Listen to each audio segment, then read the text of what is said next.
What is up, guys? Welcome to the first episode of the Hail Mary podcast. I'm Jacob. And I'm Shane. And we're at the beautiful Citi Field, and let's get right into it. Our first segment today is a recap of the entire NFL week. Okay, I'm going to start it by saying Seahawks and Sam Darnold are legit. 2,084 yards, 16 touchdowns, and 5 interceptions on the season for Darnold.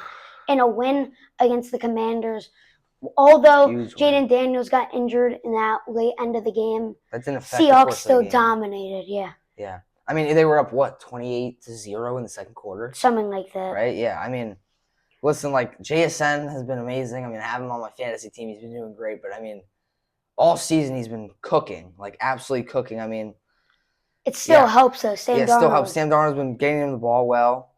I mean, 38-14. I doubted him. Against a good team. The Panthers are a good team. Yeah. Jaden Daniels only got injured at the end. I mean, their defense. I mean, they held him to Sam Darnold to 153 yards and an interception, no touchdowns. I mean, yeah.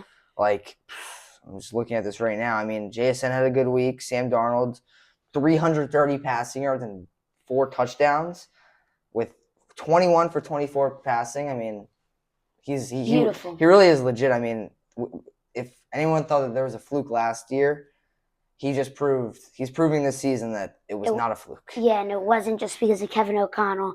He's been really doing well and deserving of that contract that he got this year in the offseason. Seahawks trying to develop that offense after last year. Geno Smith did not deliver that. Yeah, I mean, I was a little worried in the offseason when they picked Jalen Milroe in the third round. I thought that maybe they were trying to have Sam Darnold be a bridge quarterback, and it's probably what they were trying to do. But, I mean, these first 9 weeks have shown that Sam Darnold is legit. Last season wasn't a fluke. And, I mean, I don't think he's having as good of a season as he was last year. But, I mean, the Vikings did have a better all-around team maybe. But, yeah, I mean, he's proved that he's more than a comparable starting quarterback in the NFL. Now let's go to the Bills-Chiefs game. I think the Chiefs are not a playoff team. This team has not been so good to start off this year, going 5-4 and losing by a touchdown to the Bills. Even though, great game, I guess, by the Bills. Josh Allen had a great game, delivered a big win to get back on the road and try to overtake the Patriots in the division. The Bills have to keep climbing, but the Chiefs, man, they have, even with Patrick Mahomes having another MVP-type season, this team all around is just really struggling at the moment, just not being able to deliver a full team win lately. That one game I remember against the Raiders, great win, don't get me wrong. But this defense especially is not firing on all cylinders how they were supposed to at the beginning of the season. And that's what the delivery point was for the Chiefs this season. What about you? I think Patrick Mahomes will be able to will into the playoffs. I mean, I think the AFC this season has been a little bit weak. I mean, I don't know. I mean, the Broncos have them, the Chargers have them. The Broncos have them, yeah. I mean, maybe they won't win their division, but I don't know. I think they could probably make a late run and sneak into the playoffs. And I think once Patrick Mahomes is in the playoffs, then you know what I mean. It's his game to lose. I mean, Josh Allen last week did have a great game. I mean, 23 for 26 passing, 273 passing yards, a touchdown. 2 rushing touchdowns. I mean, we all know the rushing upside from Josh Allen. Yeah. I mean, Patrick Mahomes didn't have a great game, but he's been having a great season. I mean, he doesn't have They'll shut him down hard. They did shut him down. But, I mean, it was a close game. Xavier Worthy was fine. Rashee Rice was fine. I mean, Rashee Rice has not been didn't perform this week the way that he did the past 2 weeks when he was amazing the past 2 weeks. But, I mean, he played fine. 4 receptions, 80 yards, no touchdowns. I think the Chiefs are going to be able to work out those little kinks. I mean, they don't always – I mean, last year they did, but there's been a couple years where they started the season relatively poorly. I mean, they still have a winning record. They're 5-4. Their schedule isn't that hard. I mean – They do got a pretty hard division. I think they definitely can squeak in. All right, now let's move over. I'm going to the Patriots game. They're back in the golden age. Let's just say that. Tom Brady looking like – Drake May is looking like Tom Brady right now, leading this team into a insane 7-2 record and about 6 wins or so in a row right now. And they are just firing on all cylinders. A great game against the Falcons this week. Still a pretty close one, but they are just keep going.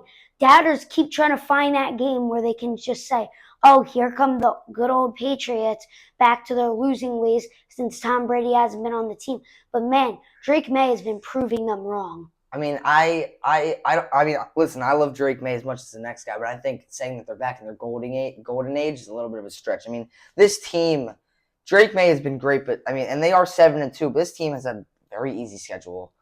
They beat the Bills, though. They beat the Bills. They beat the Bills. They haven't beaten a good team, but I mean, I don't know. I mean, their schedule is very weak. That does help teams, though. That's the advantage. Yeah, their defense. I mean, Drake London destroyed their defense. 9 receptions, 118 yards, 3 touchdowns. Michael Penix, 22 for 37, 221 yards, 3 touchdowns, no picks. I mean, their defense wasn't playing bad. I do got to say, though, trade deadline's coming up. Got to make a big move for a DB or a rusher here. Yeah. The trade deadline's really coming up. Teams are getting weaker and better, and especially in that division with the Bills, you got to make a big move at the trade deadline. Yeah, and I'd like to give some credit to Mike Vrabel. I mean, he Coach saying that he single-handedly turned the team around, but he didn't really help. I mean, Drake May has obviously improved over the offseason. Yeah, I mean, I credit some of the development to him, but I mean, that's all I'm going to say. I mean, Mike Vrabel has done wonders for this team, and yeah, definitely. I think let's go over to the Giants and 49ers game. I was at that game, and I mean, listen, to be honest, it was not a fun time. I mean, terrible game by the Giants. Terrible game by the Giants. I mean, the play calling was awful. We're running the ball with 50 seconds left in the first half at their 30. You got to go try to score. Abdul Carter just got a pick off of Brian Burns. Amazing pressure. We knocked the ball out of they hit Mac Jones, and Mac Jones threw the ball up in the air. Abdul Carter got the pick. I mean, we're running the ball with Tyrone Tracy with 50 seconds left. I mean, it's ridiculous. I mean, we need a new kicker. We've been saying that for the past 5 years. We have our kicker's made of glass. How do you have an injured kicker? I mean, that's insane. I got a question for you as a Giants fan. I'm an Eagles fan, so we're big rivals in this. But do you think Dable should be fired? So I'm gonna have the hot take on this, and I'm gonna say no. You don't think so? And I think our coordinators are the problem. I think Daboll's taking the blame too much. I mean, we all know Mike Kafka's the one calling the plays. I mean, our defense has been atrocious, and I don't think that's a testament to the talent on our defense. I think that is a problem with our coordinator, Shane Bowen. I mean, he's been just awful. I mean, especially like in some of those games, like the Cowboys game, we're rushing 3. Same with the Broncos game when they have 20 seconds left to get down the field to get a field goal. I mean, it's just the play calling on both ends have been atrocious. And I mean, our secondary does need some work. I mean, Deonte Banks has been awful. I mean, 27th pick in the 2023 NFL draft, he's been. It turned from really a great bad draft to a really bad pick by the Giants there. Yeah, I mean, well, we were coming off of our first playoff berth, and that's what people think about Dable.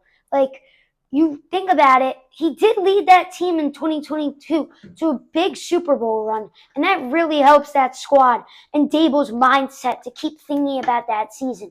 And that was a great season by the Giants. Daniel Jones, he got that contract that he wanted. Didn't turn out so well at the Giants, but you look over at Indianapolis, and he's being called Indiana Jones. So yeah, I mean, I think with the whole thing with Daniel Jones, I think it just both ends didn't match. I mean, I think he is a good quarterback, but if you look at the Colts in the past couple of years, I mean, they won games with Carson Wentz. They won games with have won games. Minshew. They've grinded out games with way different quarterbacks, bad quarterbacks. I mean, do I think Daniel Jones is better than Carson Wentz and Gardner Minshew and Joe Flacco? Yes, I do. And that's why I think he's succeeding so much on this Indianapolis Colts team. I mean, he has Jonathan Taylor, who's had 2 or 3 games with over 2 rushing touchdowns. I mean, that's insane. He's probably first in MVP right now. First in MVP. I mean, they're not going to give it to him because they only give it to quarterbacks for some reason. But I mean, listen, one thing I also would like to say about the 49ers game is I was at the game. There was a enormous amount of San Francisco fans. 49ers fans travel. They travel amazingly. And listen, we probably had to do a silent count at home.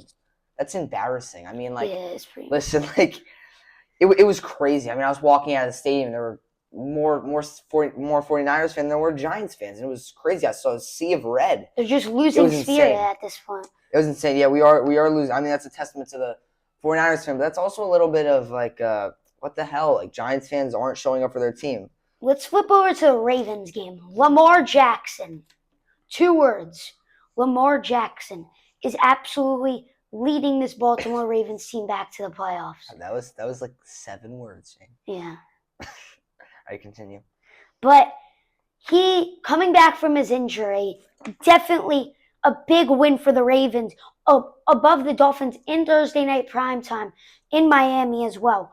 But you can really see how Lamar, there's a difference from him not being on the field and him being on the field for the Ravens. Mm-hmm. Definitely, you could tell, of course he's the MVP. It's going to make a difference. But it's a full decoy for Derek. They can have multiple run plays, and it's so hard to read their offense with different formations, different types of fakes and pitchbacks. But definitely it helps having an MVP type quarterback onto the field. Yeah, I think a lot of people were criticizing John Harbaugh, including myself, earlier in the year when they weren't shining as well as they weren't doing well. I mean, his clock management over the years is questionable. His timeouts are questionable. But I mean, listen, like his play calling as well. Is he calling the plays? I don't know. I'm not sure, but what's it called? I mean, listen, back to Lamar Jackson. He was amazing on Thursday night. I mean, he spread the ball around well. I mean, they don't really have an alpha wide receiver one. You could say Zay Flowers, but I don't think he's elite. I think what would really push them over the edge, they had elite wide receiver one, you know? But again, though, they have been looking for that. Flowers could be that guy. He's still developing, but that draft was loaded with wide receivers. Jackson Smith-Njigba, Jordan Addison, Quinn Johnston, guys like those who can develop really well, and they were in the same range of picks as Zay Flowers. And you can see JSN right now maybe developing a little bit faster than Zay, but they are definitely top 10 caliber wide receivers that can develop into superstar guys. I mean, back on the Miami Dolphins side, I mean, Mike McDaniel's got to go. Yeah, Mike McDaniel's got to go. He's not. I don't think he's going to be fired for the rest of the season. I mean, they fired their GM, but I mean, I don't know. I think this team needs a full restart. I think Tua's a fine quarterback, but I think they just need a full restart. Hill's out. I think they get rid of Hill by the end of the season. Take his salary off. Get rid of Tua. I think he needs to be a salary dump somewhere. And I think this defense needs to restart, man. A Jalen Phillips trade like that, trading him to the Eagles for a third-round pick, which is a pretty good payout. Don't get me wrong, the 26-year-old edge rusher. But definitely, I think that they need to rebuild this defense in a full. They've been looking for DBs all offseason, haven't been able to get them. And this is a big part of football, man. The whole defensive side is just not clicking for Miami, allowing 28 points. And then you go back to the offense, and they didn't even score a touchdown. It's just, you can't do that in the National Football League, and if you want to win games, you can't score 6 points. Yeah, I mean, and there were costly fumbles like Malik Washington. That was a bad fumble at they're in their own territory. I mean, I just think they need to clear house. I mean, this team, Tua's not taking care of the ball. He doesn't have that much help, but I mean, listen, Devon A-Chain is good. Jalen Waddle's good. I mean, besides that, he doesn't have much help. But I mean, Darren Waller was out that game. He doesn't have much. It was bad. Let's go to Las Vegas. Jacksonville and Las Vegas in an overtime thriller, winning 30-29. The Jaguars with a big 2-point conversion stop in overtime. The Raiders going for a big win and trying to take risks to win these games. Carroll going for the win instead of the tie with only 30 seconds remaining as the 2-point conversion stopped. But what a game from Geno Smith, man. He really stepped up in this game to come back, to just stay with the Jaguars. The Jaguars have been playing good this season, but Trevor Lawrence really coming back in this one without Travis Hunter coming back in overtime just to throw over a game. Surprisingly, starting halftime off with only 12 points and then ending up in a 30-29 game in overtime. It was just a great turnaround type of game. It was a great game. I mean, I think a lot of people in that last 2-point conversion, I mean, it was devastating for Raiders fans and people who weren't out rooting for the Jaguars. But I mean, people were saying, Pete Carroll cannot run the ball on the 2-yard line. I mean, people were saying Like, listen, this is like Super Bowl Part 2. But what I will say, I mean, I don't think it was the play calls. I think Geno Smith did a terrible job progressing through his reads. I mean, he had tunnel vision on that play, threw it at the offensive line. He had, I think it was 3 or 4 guys wide open that play. And he had Genti on the flat. He had, I think it was Trey Tucker going across the middle. I mean, I just think that was a bad play from Geno Smith. I think that was a fine play call. Yeah. Again, the Raiders needed that win. Like, if you look at the standings right now, they're last. And the Broncos are 7-2, the Chargers are 6-3, the Chiefs are 5-4, and then you go all the way down to 2-6. Mm-hmm. The only way the Raiders have a slight chance of making the playoffs is they gotta win their next 5 games. It's gonna be a hard one, and they needed to take risks to win those games. They did not need a tie; they needed a win. Pete Carroll needed to do that in order to get that win, and that I kind of respect it, honestly. They're going for risk. They're taking it. They're going for 2 in overtime instead of the tie, and they didn't get it. I'd like to talk about Cam Little. Cam Little. Electric. 68-yard field goal, the NFL record. And then you see Aubrey miss it yesterday. Yeah, Aubrey did miss it yesterday, but Cam Little with the 68-yard field goal, and he made it. That was good from 70. That was good from 72. I mean, again, he did do that in the preseason. He did make a 70-yard field goal in the preseason, but this goes into the record books. Yeah. I mean, this guy's a rocket of a leg. Oh my goodness, 68 yards. That's insane. He's not even in a dome, was he? Nope. He wasn't in a dome. That was in the weather. I mean, Aubrey plays in the dome. I think Cam Little, he's missed a couple field goals this year. I don't think he's that good of a kicker, but that leg that leg could win you games. Kev, let's shift over to the second segment. Is the Hail Mary play, game, and player of the game of the week? I'll let you start off, Shane. Okay. What's our Hail Mary game of the week? I'm giving it to the Bears versus Bengals game. A combined it's a 47-42 game. An absolute thriller of a game with Colston Loveland scoring a 58-yard touchdown with only 17 seconds remaining, and that's the play of the week too. Yeah, that'll be the play of the week. The 51-yard touchdown from Loveland. 58-yard touchdown from Loveland. I mean, that what sealed the game, right? Sealed the game. Won the game for them. 17 seconds remaining. And you can see after the game, Jamar Chase and Chase Brown in their press conference were not happy. Yeah. Talking about how you got to finish that game. The offense went down and scored. They had about 50 seconds left in this game. Defense has got to stop, and they needed a touchdown to win that one.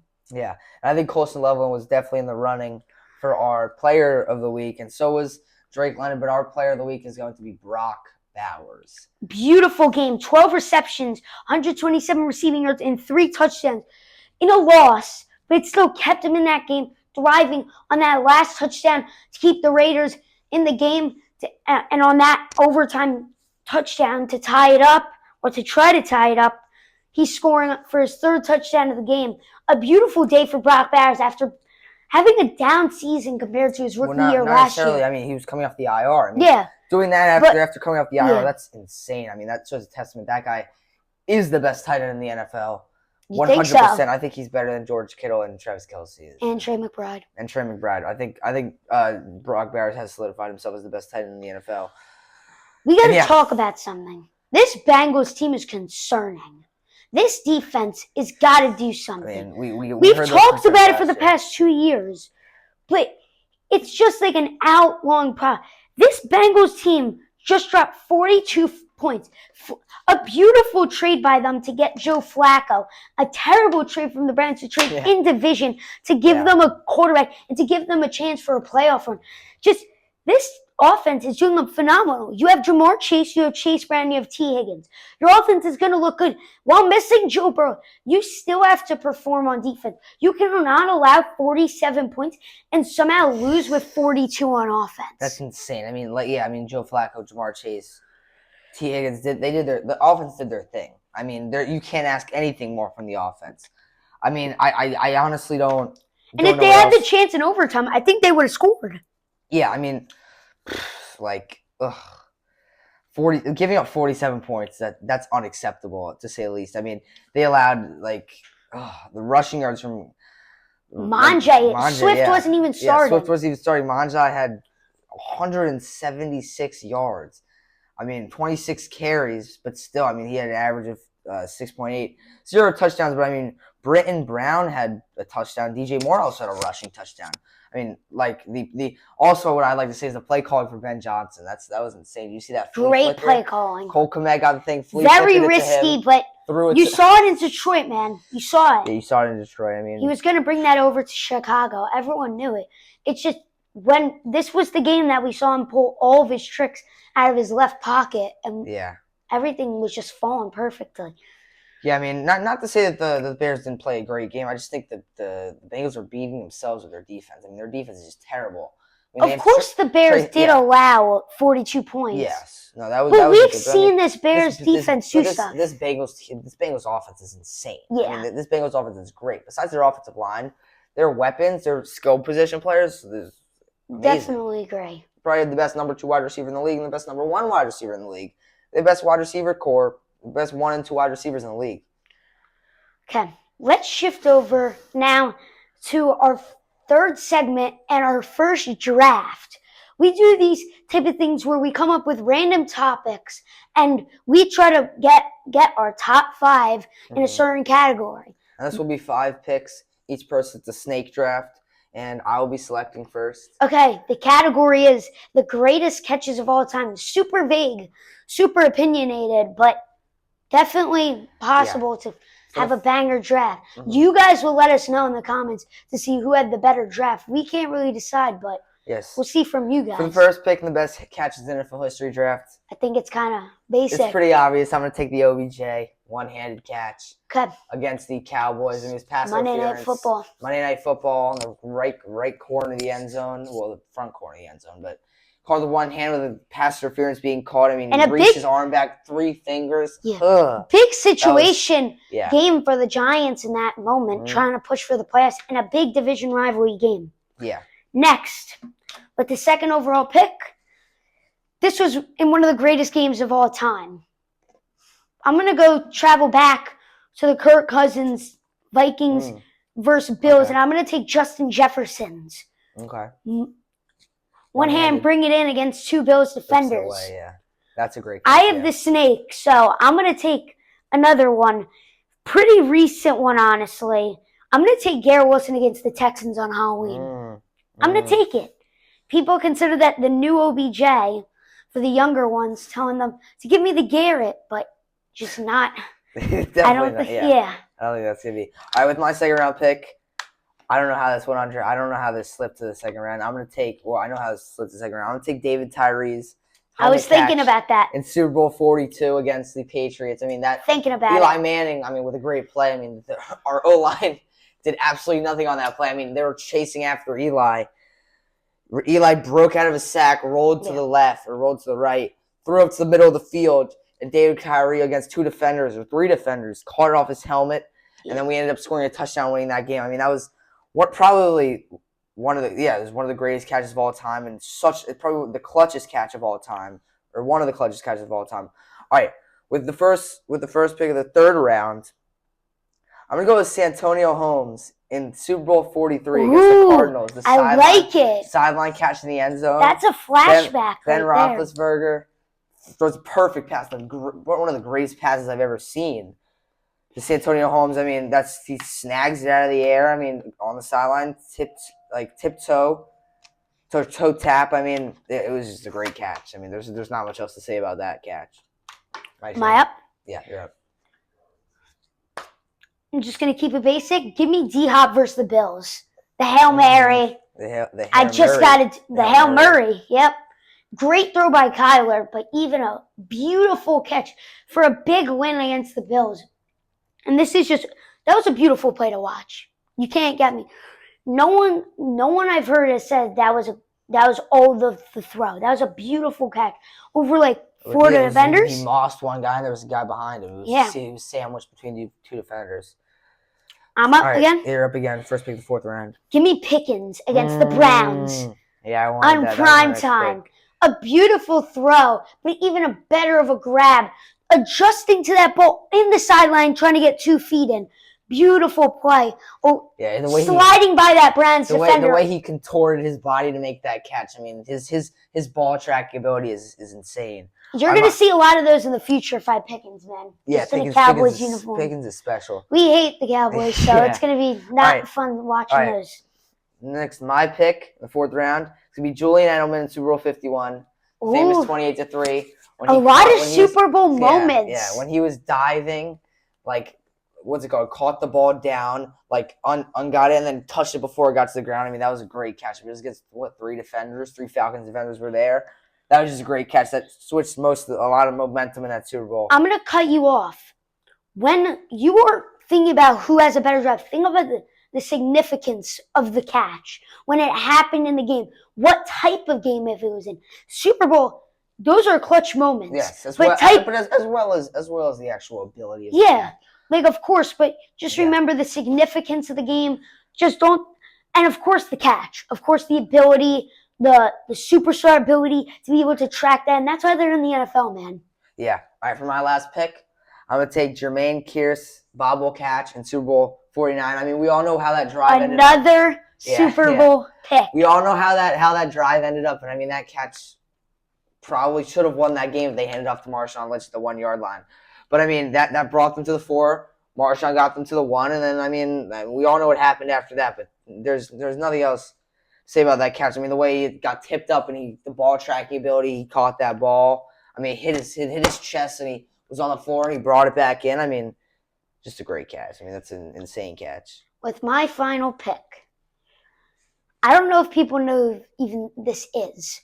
On a fake punt against the Cowboys, Jonathan Ward caught it surrounding a defender, caught it off the back, bouncing it up and bringing it in for a fake punt first down, a big grab, a deep pull from May. But I don't know if people knew who that even was, and that even happened. I think it was 2014 NFL season.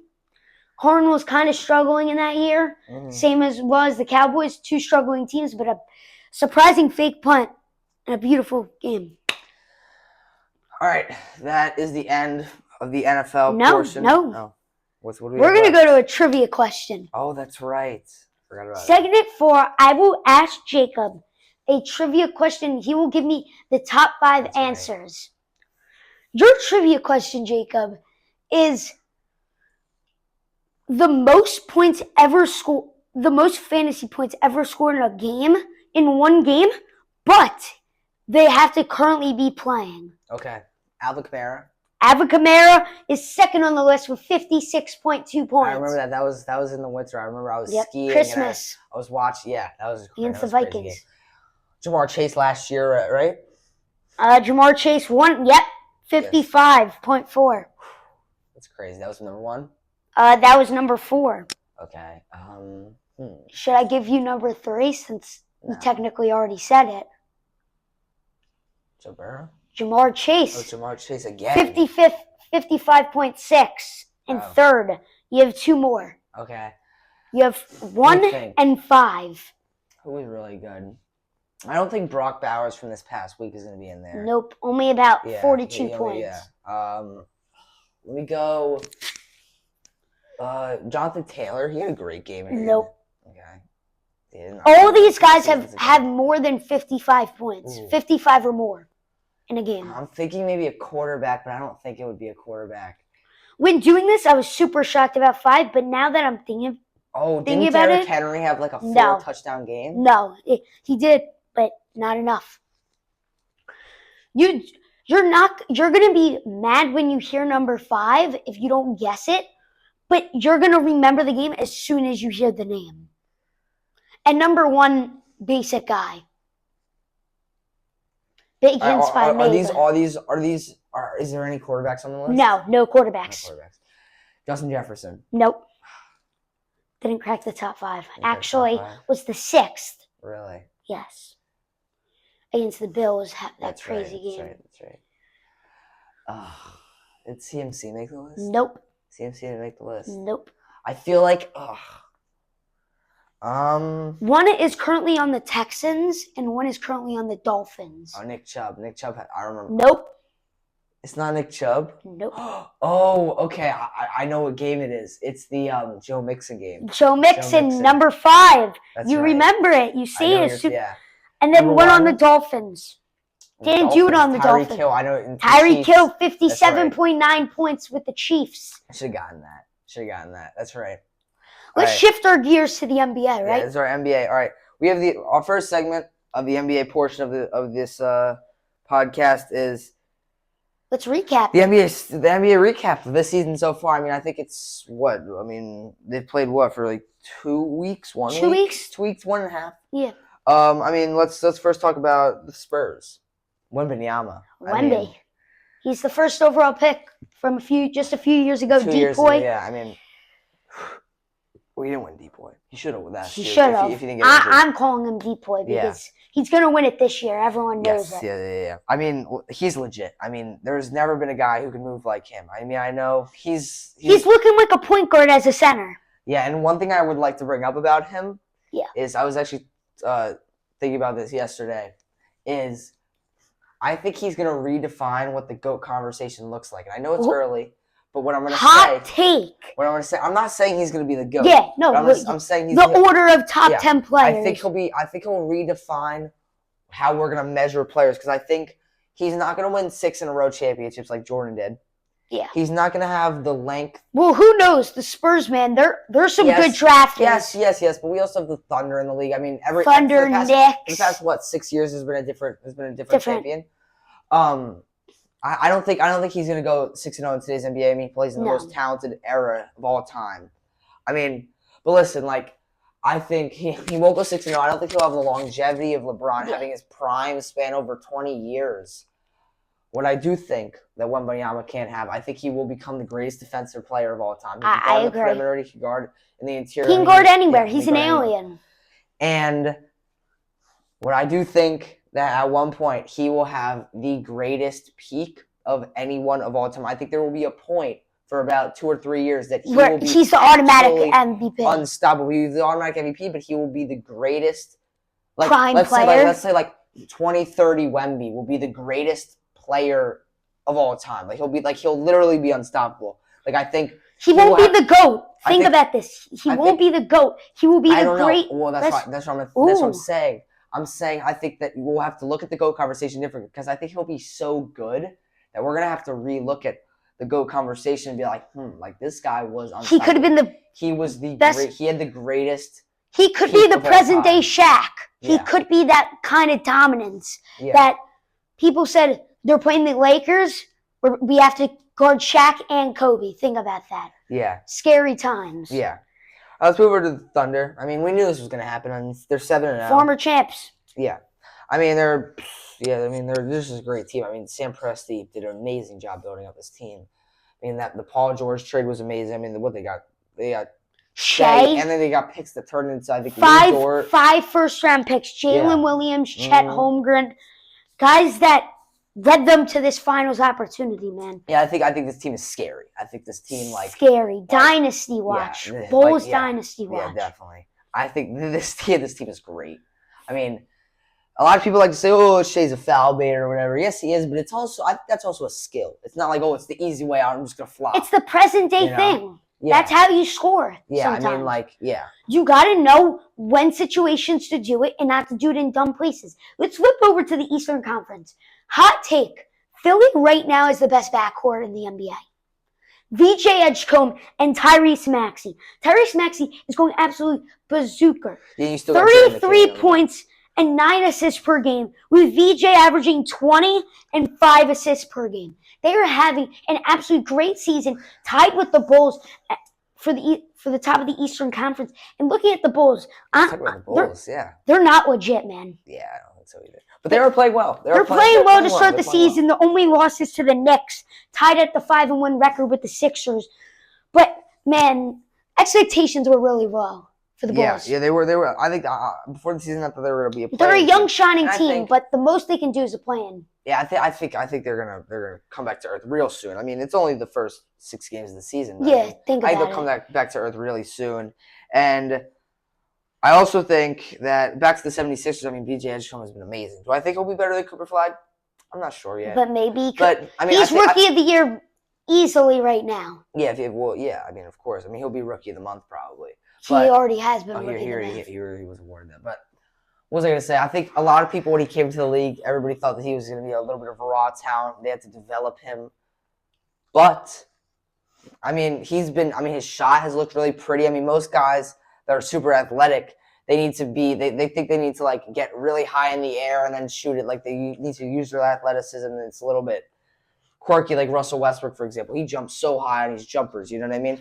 BJ, his shot is very, very smooth and clean. I mean, it looks it's a pretty shot, and it goes in a lot of the time. And another thing, he's a fun guy. He's like, I compare him to kind of like when the Grizzlies were performing, not so right now, but Ja, when he was gritty and all over the court and stuff.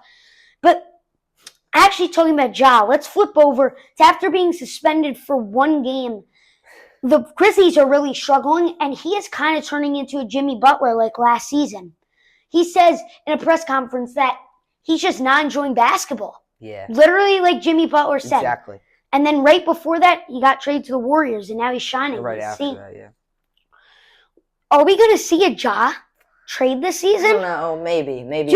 Does Memphis have enough urge to trade him and to have enough, like, will they push away the pressure and put him on the table on the trade table? I actually think that, I mean, they traded Desmond Bane in the offseason for 5 first-round picks. I think they're looking to maybe rebuild a little bit or retool at least.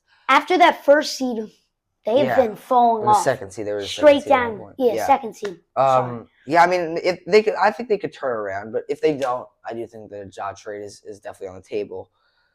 To where, I'm not sure. I mean, like, places that it would make sense for, I don't even know, actually. Maybe. Think about the Timberwolves and struggling at point guard. Timberwolves, maybe. I mean, yeah. I don't know. Maybe a Bulls. Maybe the Bulls. I mean, but they have guards. Josh Giddey, Kobe White now. Bucks, maybe. Bucks. You know who I would think? Who? The Bucks. The Bucks, yeah. I agree. After trading Dame and Giannis. Talking about Giannis. Yeah, Giannis been great. He's having an MVP type season. He's averaging the most points in the NBA, 34 points and 13 rebounds a game. The Bucks are third in the Eastern Conference. He doesn't have much surrounding him. Turner got signed, but trading Dame because Dame is just it's not a great team. Wasn't a good fit. It's not a good team at all. Giannis does not have much help. I mean, he's a great player, but I mean, at what point, if they don't trade if they don't make a big move at the deadline later in the season, at what point does Giannis stop being loyal and get a little bit fed up with this team? We did see some of that last season, talking about him getting traded to the New York Knicks, but he definitely has thrived through it. He definitely wants to be a Milwaukee Buck. But the concern is that he is too good of a player to just be having one championship, and he fully led that team to that championship. I mean, he had a good supporting cast, but he really did carry that team. I mean, in 2021, Drew Holiday. All the moves that they have made in the past couple seasons just have not been working out. Trust me. Like, don't get me wrong. They traded Drew Holiday. Yeah. They traded Chris Middleton for Kyle Kuzma. Yeah. They waived Damian Lillard. I mean, I don't know what that was. And you saw after that 2022 season, after they didn't set those expectations, after that finals win in 2021, you see that the Bucks actually tried to go for a playoff win and go back to the finals. You saw them trying to go out for Dame, and they did that. They went out for Dame. It just wasn't. Everyone was expecting they need a point guard. First thing the Bucks should do at the offseason, get a point guard. Yeah. They did do that. Not to say that, however, that team was good. Giannis carried that team to the playoffs. Yeah. But that season, though, let's actually look at that playoff run. I mean, it wasn't that hard of a road.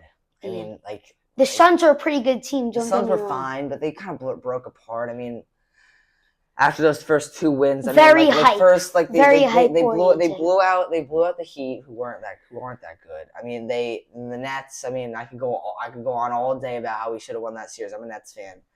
Yeah. We were all out. I mean, we were up 2-0, and then all of our players got injured. Durant. It was literally just Durant. Like, Harden was playing, but not really. He was playing on one leg.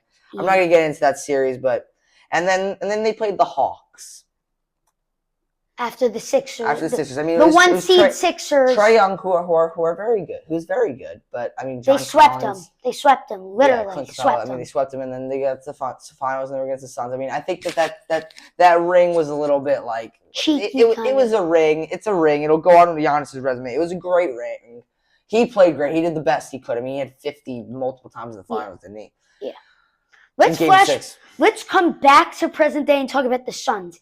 Devin Booker is having a phenomenal season right now. Mhm. Even though the Suns are barely in playing contention, Devin Booker has been leading this team to victories. Am I wrong? Yeah. No, you're not wrong. You're not wrong. I mean, he has been great. He's been performing insanely great. well. Are we done talking about this season? Or Yeah, I think we're going to move on. let's curve into our top 10 players.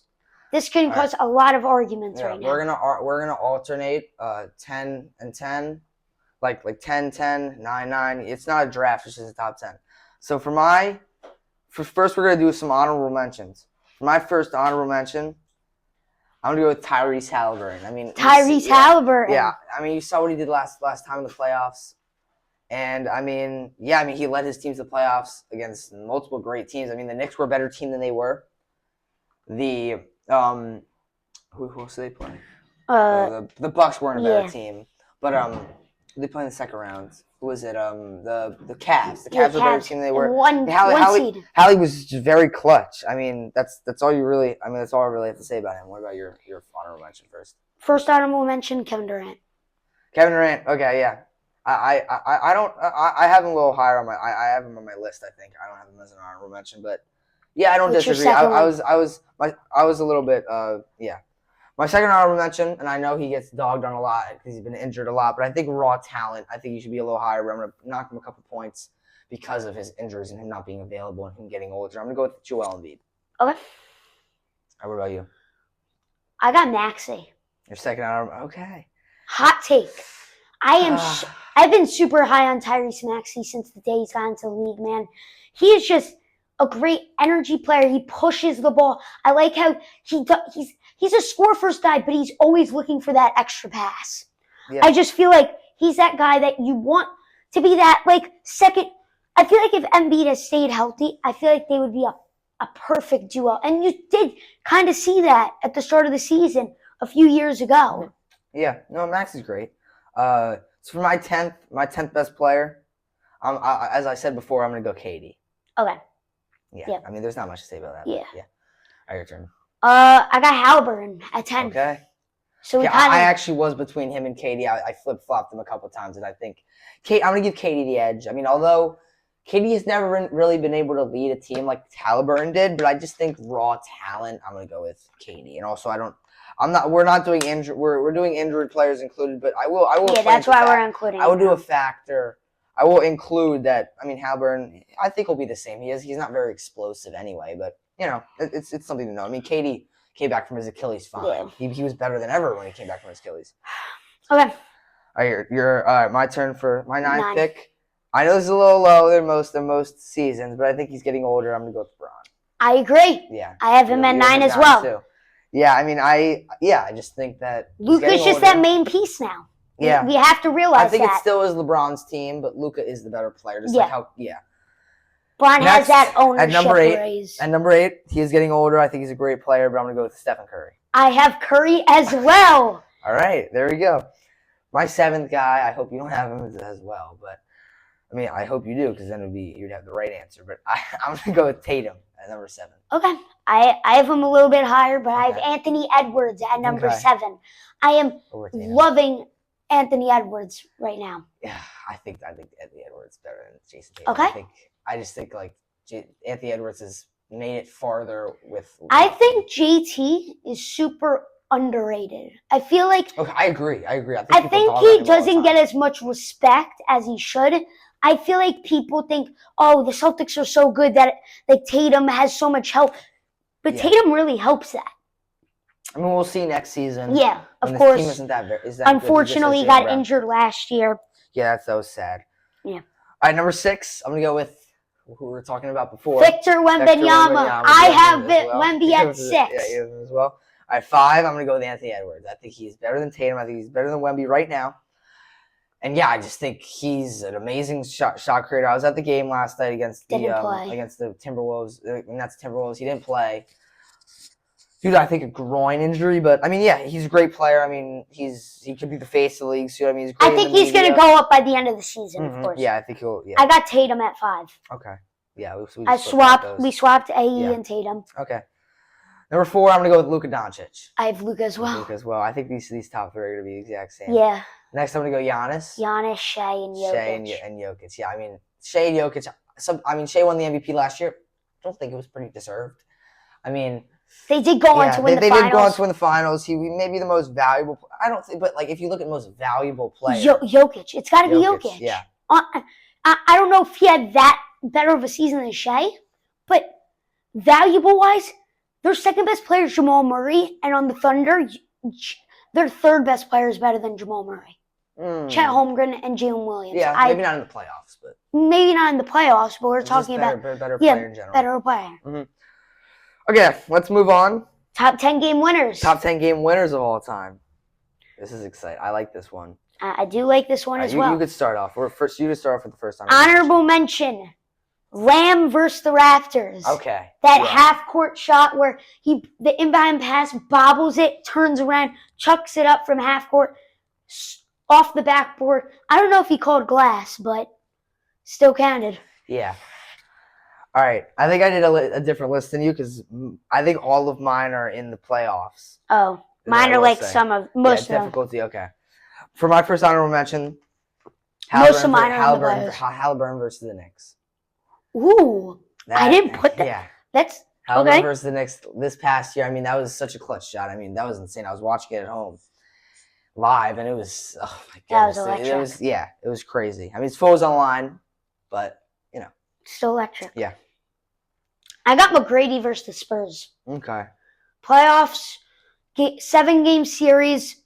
McGrady takes game 3 against the Spurs with about 4 seconds remaining on the shot clock and 2 seconds remaining on the game clock. A beautiful shot from McGrady. A dribble behind the back and a beautiful shot over David Robinson in a big win. And I'm going to go with Kobe Bryant versus the Suns in the playoffs against 3 defenders. I do not have Kobe on my list. Yeah, it was a great shot. I mean, there's no, yeah. I got LeBron versus Toronto. Oh my goodness, do you? So do I. The floater. The floater. Yes. The sideline floater. Yeah, when he was on the left side, hit it with his right hand. And it's a great shot. And people consider Toronto LeBronto. Mm-hmm. Yeah, well, yeah. After that series, I mean, yeah, it was LeBronto. I mean, any Toronto fan, if you ask them what the most devastating shot they've ever seen, is probably going to be that shot. Okay. All right, 9. I have Derrick Rose versus Cleveland. Okay. I have that a little higher, but yeah, it was a great shot. I mean, went up 2-1, I think, against LeBron's Cavs or LeBron's Heat. Yeah. LeBron's Cavs. I don't remember. No, it was Cavs. It was after he came back from injury, actually. Yes. Yeah, it was a great shot. All right, I think people will say this is too low because of the magnitude of the shot, but if I'm actually just looking at how good the shot was, Jordan versus the Jazz. Okay. I have that a little bit high, but I do understand your argument. I mean, it was a push off when he did the cross. It was a wide open mid-range shot from the left elbow. Think about the significance, though. In the finals, game winner. No, you're right. I don't know. No, I don't know. If we're talking about the shot, yes. You have to, yeah. Push off. It was basically wide open, and that's the best. He should make that. That's the best player of all time. Yeah. Well. We could argue that. We could argue that another day.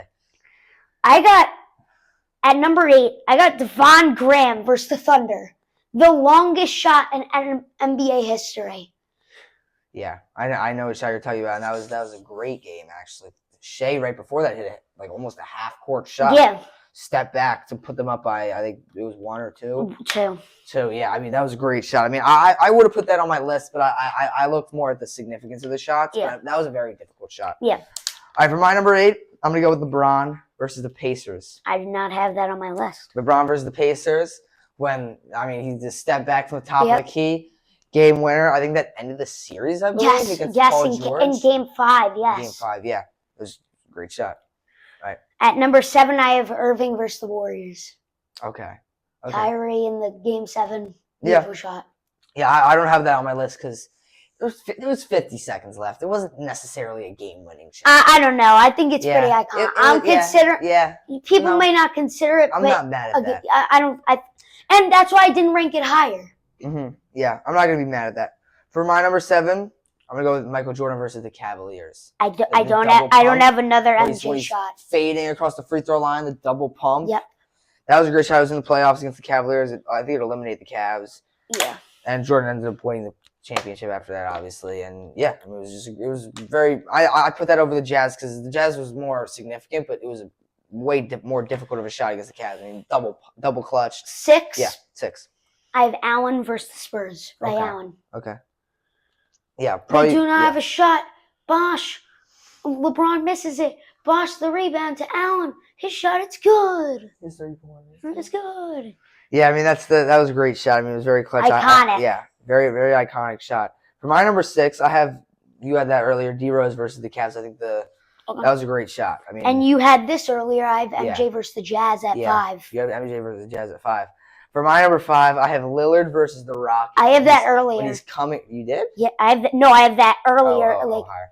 When he's coming around against the Rockets, when he's coming around, he was a little younger then. He was coming around, faded. It was great. First ever playoff game from Damian Lillard played. Game 1. Yeah, it was great. It was a great shot. All right, what's your number 4? Curry versus the Thunder. Curry versus Thunder. Okay. Yeah, it was a great shot. I mean, the announcer call on that is iconic. Bang, bang, with 0.3 of a second remaining. Yeah. Beautiful. I mean, it was a very deep shot. I mean, I don't know. I have that a little higher, but yeah, it was a great shot. I'm gonna go with Ray Allen versus the Spurs now. I mean, the magnitude of that shot. I mean, if he doesn't make that shot, then heater out. All right. What's your number 3? You said it earlier. Lillard versus the Rockets. A beautiful shot coming around off the pass and beautiful pass, fadeaway jumper. Beautiful. Yeah, I mean, you had this also, Curry versus the Thunder. Okay. He had it on the left side of the court from the side logo. I mean, it was a great shot. I mean, they didn't call a timeout. They trusted Curry, and I mean, is it bad coaching? I don't know. But I mean, yeah, it was just a great shot. 2, I have Leonard versus the Sixers. Okay, I have Lillard versus the Thunder. I think we're gonna flip-flop those. I mean, first we'll talk about Lillard versus the Thunder. I mean, Lillard versus Thunder. I mean, it was against Paul George sidestep. It was a bad shot. Beautiful. It was a bad shot, but it went in. I mean, he was on Game 7 against that Thunder team. It was just Dame. It was literally just Dame. It was flow state. He was in flow state. I mean, yeah. I mean, sidestep from deep. He was just walking up the court, sizing Paul George up, and then the celebration Dame time. My argument, that Kawhi shot is legendary. Yeah. I do think I would have given it 1 if it was just like a swish and it didn't like rattle around the basket like that. You're not wrong. That makes it cooler, but it also makes it like because you could see the luck of that shot that went in. Yeah, all right, my number 1 is Kawhi versus the Sixers. Yeah, I understand. We already talked about those. I mean, yeah, I just think Kawhi. It was more. Game 7 shots. I just think it was more important than the. I mean, they wanted to win the championship. That was in the Eastern Conference Finals. Yeah. Okay. Let's move on to our next segment, which is a game we like to play called 20 Questions to Guess the NBA Player. Shane is going to think of an NBA player, and I get to ask 20 yes or no questions to guess the player. I'm gonna pull up the some of the like just some like notes and stuff like NBA like divisions because I don't really know the divisions. Okay. All right. Make sure you point your computer away from me. Yep. All right. Divisions. All right, I got them up. All right. My first question: is this player currently playing? No, they are not currently playing. Okay. Here, make sure you count my questions. Okay. 1. Did this player retire in the past 10 years? I have to check. I think he did. Wait. Yes. All right, so did this player have a career that spanned over 15 years? Yeah. Okay. I think. Yeah, yes. Did this player retire in the 2020s? Oh, no. 14. 14 years? You're not supposed to give me that. Well. Whatever. Did this player retire in the 2020s? No. Okay, so like from like 2015 to 2020. Did this player ever make an All-Star team? I do not know. I don't think he did. Okay. I don't think so. Did this player play on like a on the team that I would know this player from? Was it in the Eastern Conference? Yeah, I think you would probably know from this team. Yes. Was this player on over 3 or more teams? Yes. Yes. Was this player on 4 or more teams? Yes. 5 or more teams? Yes. Was this player on 7 teams?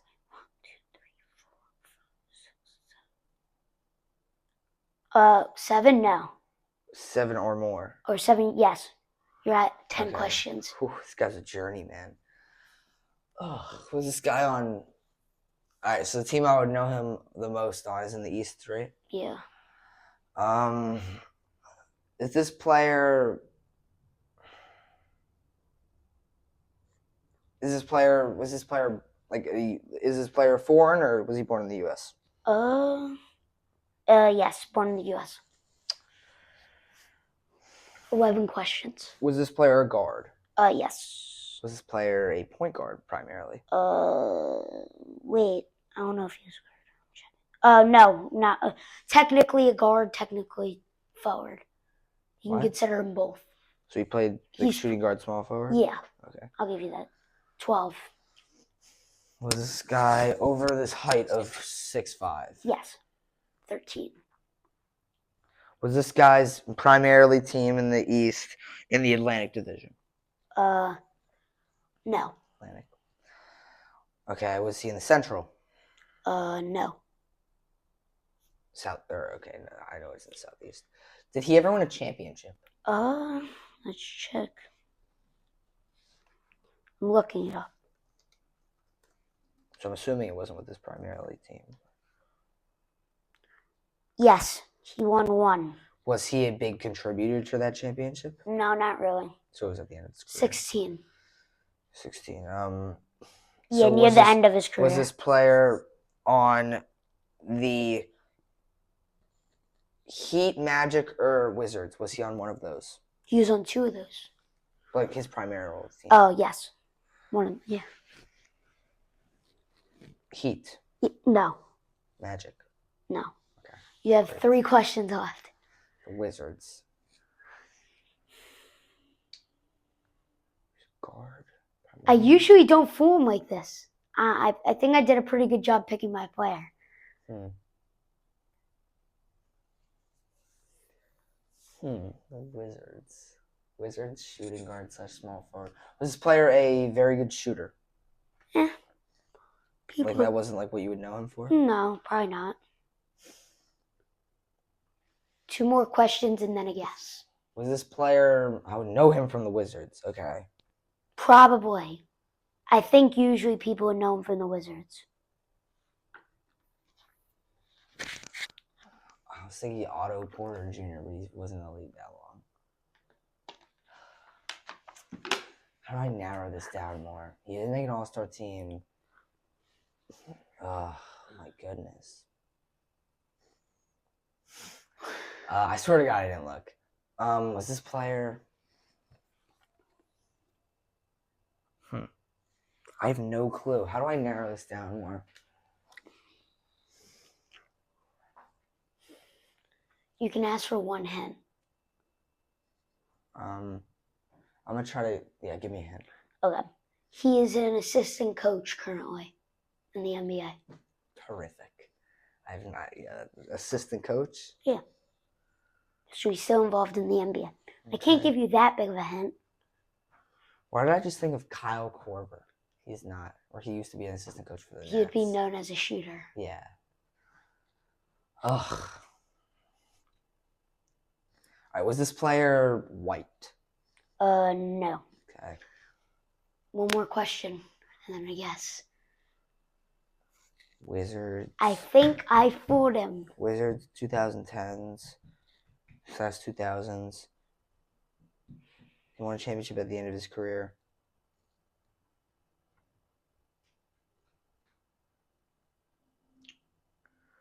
Did this player play with Gilbert Arenas? Yes. Damn it! You have to guess. I know. I'm getting off the tab so you don't even see it. Because now you can only guess. Gilbert Arenas. He played with We Gilbert have Arenas. one more segment after this bold players draft, so stay tuned for that.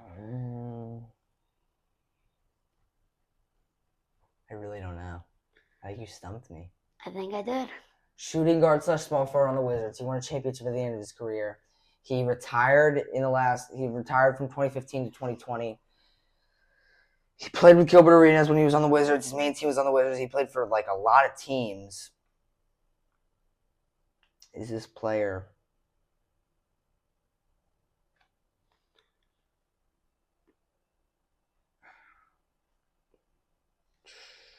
No, I'm trying to think of like journeyman maybe. I'm just gonna throw a guess out. I don't even think he was on the Wizards. I would not know him from the Wizards, so I'm not gonna guess him. Damn it! So he played with Gilbert Arenas, so he was a little bit back. You got later 20 in the day. seconds. All right. 20, 19, 18. Count quietly. 16.